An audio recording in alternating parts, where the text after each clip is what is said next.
কেতা কবর বলে দুনিয়ার কোনো ঘরের সাথে আমার এই ঘর মিলবে না বাপ, কোনো কিছুর সাথে এটা মিলাইতে পারবা না, অপরিচিত ঘর। আল্লাহ আমাকে মাফ করে দেন। মেরে মোহতারাম, কবরের আযাব ভীষণ ভয়ঙ্কর। আল্লাহ নবী সাল্লাল্লাহু আলাইহি ওয়াসাল্লাম হাদিসে বিস্তারিত কবরের আযাবের বর্ণনা দিয়েছেন। আল্লাহ তাআলা কোরআনে বলছেন, ওয়ামিন ওয়ারাইহিম বারযাখুন ইলা ইয়াউমি ইউবআসুন।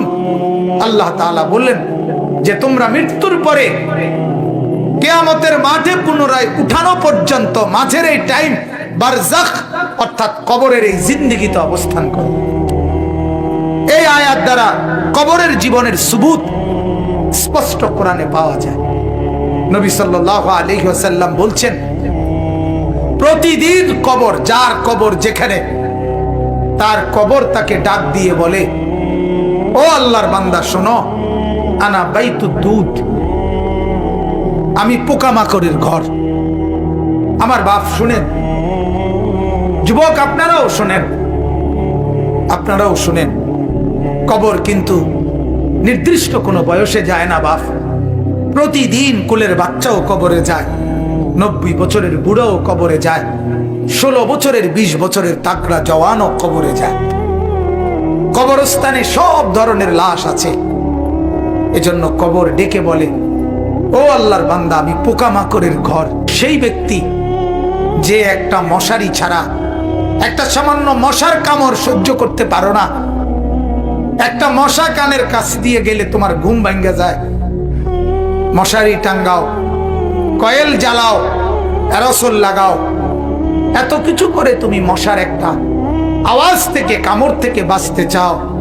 হায় আল্লাহর বান্দা, তো বছরের পর বছর, শত শত বছর কবরের মধ্যে এই পোকামাকড়ের ঘরে কেমনে থাকবা?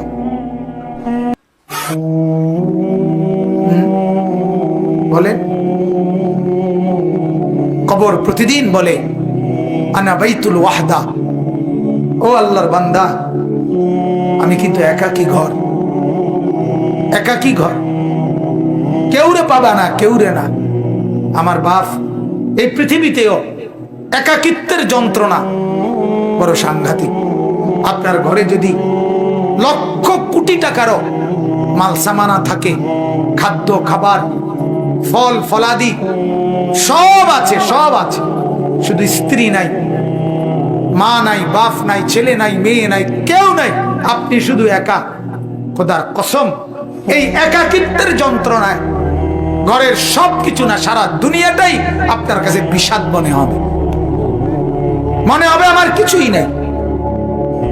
গত বছর আপনারা অনেকে শুনছেন হয়তো, এক ভদ্রলোক, ঢাকার শিল্পপতি, কোটি কোটি টাকার মালিক, গার্মেন্টস মেল ফ্যাক্টরির মালিক, ওই ভদ্রলোক একাকিত্বের কারণে, স্ত্রী নাই, ছেলে নাই, মেয়ে নাই, বিবিও দূরে সরে গেছে, ইউরোপ থাকে, ছেলেও থাকে বাহিরে, মেয়েও থাকে বাহিরে, একটা লোক নাই ফ্যামিলিতে।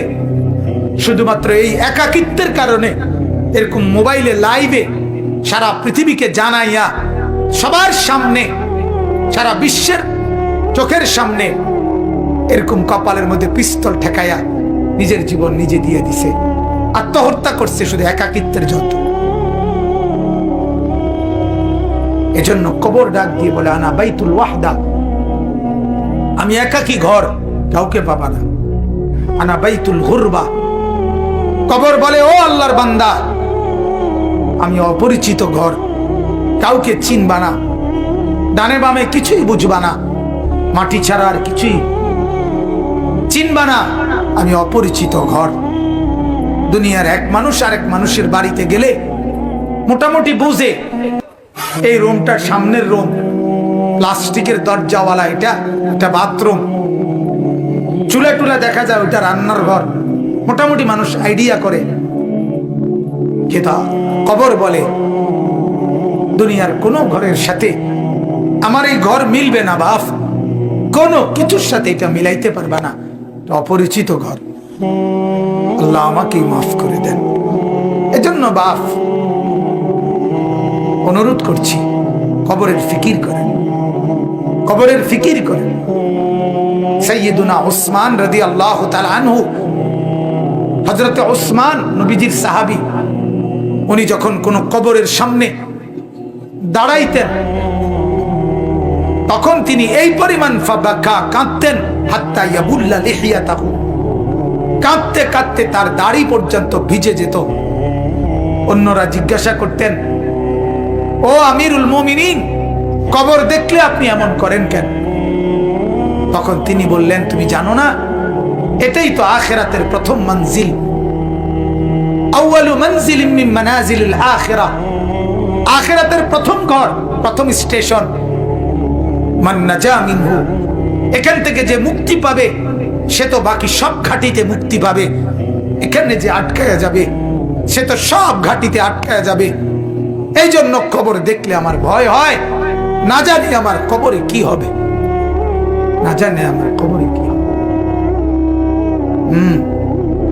হযরত ওমর রাদিয়াল্লাহু তাআলা আনহু, হযরত ওমর, আমরা কিতাবে পড়ছি, ইন্তেকালের পূর্ব মুহূর্তে ওনাকে বর্ষা ছুরি দিয়ে আঘাত করা হয়েছিল এক কাফের বেঈমানে, নামাজ অবস্থায়, ফজরের নামাজ পড়া অবস্থায়। ওনার এমন হালাত হয়েছিল, 3 দিন উনি মুখ দিয়ে কোনো খাবার দিলে এদিক দিয়ে বের হয়ে যাইত, ওষুধ পানি সবকিছু। এইভাবে ছুরি দিয়ে গাই দিছে ওনাকে 8-10টা। এরপরেও হযরত ওমর রাদিয়াল্লাহু তাআলা এই অবস্থায় মুমূর্ষ, তখন তিনি চকির মধ্যে, খাটিয়ার মধ্যে ওনাকে শোয়াইছে আর সবাই কাঁদতেছে। উনি তখন চোখের পানি ফেলে দিয়ে হযরত ওমর তার ছেলে আব্দুল্লাহকে বলছে, আব্দুল্লাহ, আমাকে তুমি চকির থেকে, খাটিয়ার থেকে মাটিতে নামাও, আমি কবরে যাব কিছুক্ষণের মধ্যে, আমারে মাটিতে নামাও, আমার গাল মাটির মধ্যে ঘষা লাগাও, দা খাদ্দি আলাল আরদ, আমার গাল মাটিতে রাখো, আমারে মাটিতে ফেলায় রাখো, আসা রব্বি আন ইয়ারহামানি, যেন আমার আল্লাহর একটু দয়া হয়, আল্লাহ যেন আমারে মাফ করে দেয়, যেন আল্লাহ বলতে না পারে, ওমর মরার সময়ও ঘাটে উঠতে রইছ, অহংকার করছিস, এটা যেন বলতে না পারে। এই ছিল সাহাবায়ে কেরামের ফিকির। ভাইয়া, ফিকির। হ্যাঁ, হাদিসের মধ্যে আল্লাহর নবী সাল্লাল্লাহু আলাইহি ওয়াসাল্লাম বলছেন, কসম, হাদিস এটা, নবীজি বলেন, কোন নাফরমানের লাশ যখন কাঁধের মধ্যে করে কবরস্থানের দিকে নিয়ে যায়, এই পরিমাণ চিৎকার করে, এই পরিমাণ চিৎকার করে নাফরমান বলে, আল্লাহর দোহাই তোমাদের, আমার লাশ ওই কবরস্থানে নিও না, আমারে কবরে রাইখো না। আল্লাহর নবী সাল্লাল্লাহু আলাইহি সাল্লাম বলেন, মানুষ ব্যতীত আল্লাহর সব মাখলুক ওই চিৎকার শুনতে পায়, ওই চিৎকার শুনতে পায়। এই কবরে যাওয়ার আগে চিৎকার, লাশের চিৎকার।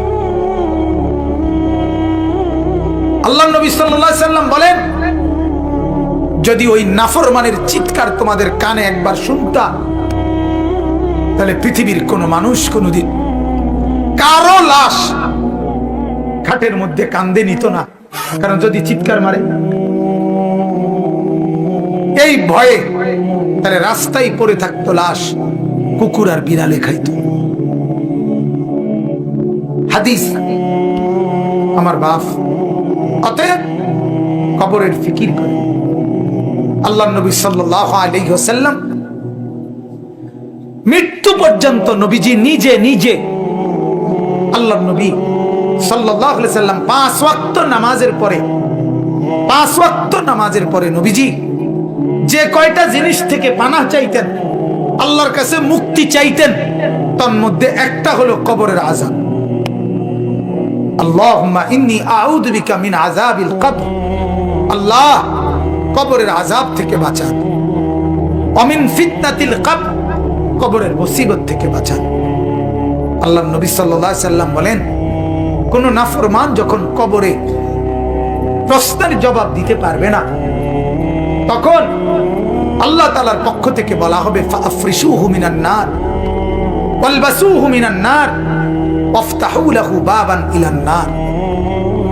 ও ফেরেশতারা, এই নাফরমানের কবরে জাহান্নামের বিছানা বিছায় দাও, জাহান্নামের পোশাক পরায় দাও, জাহান্নাম বরাবর দরজা খুলে দাও। কিয়ামত পর্যন্ত এভাবে জাহান্নামের আগুনের পোশাক আর বিছানার মধ্যেই ধাও ধাও করে চলবে। আল্লাহ নবী সাল্লাল্লাহু আলাইহি সাল্লাম বলেন, নাফরমানের কবরে এমন একজন ফেরেশতাকে পাঠানো হবে, যেই ফেরেশতা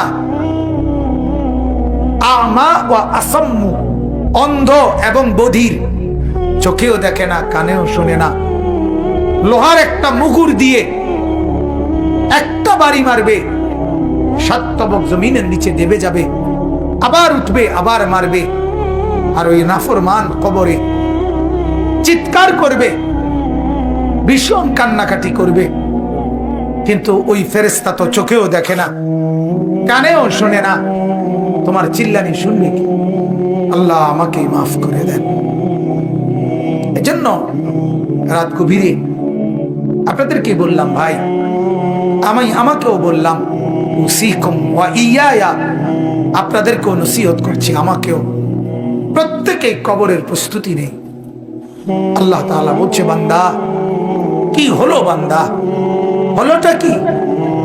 মাটির উপরে একটা ঘর, সেটারে কত যত্ন করে সাজাইলা, কত দামি টাইলস, কত খাট পালং সোফা, ফার্নিচার, ফ্রিজ, এসি, দরজা জানালা, কত সুন্দর করে মাটির উপরের ঘর সাজাইলা।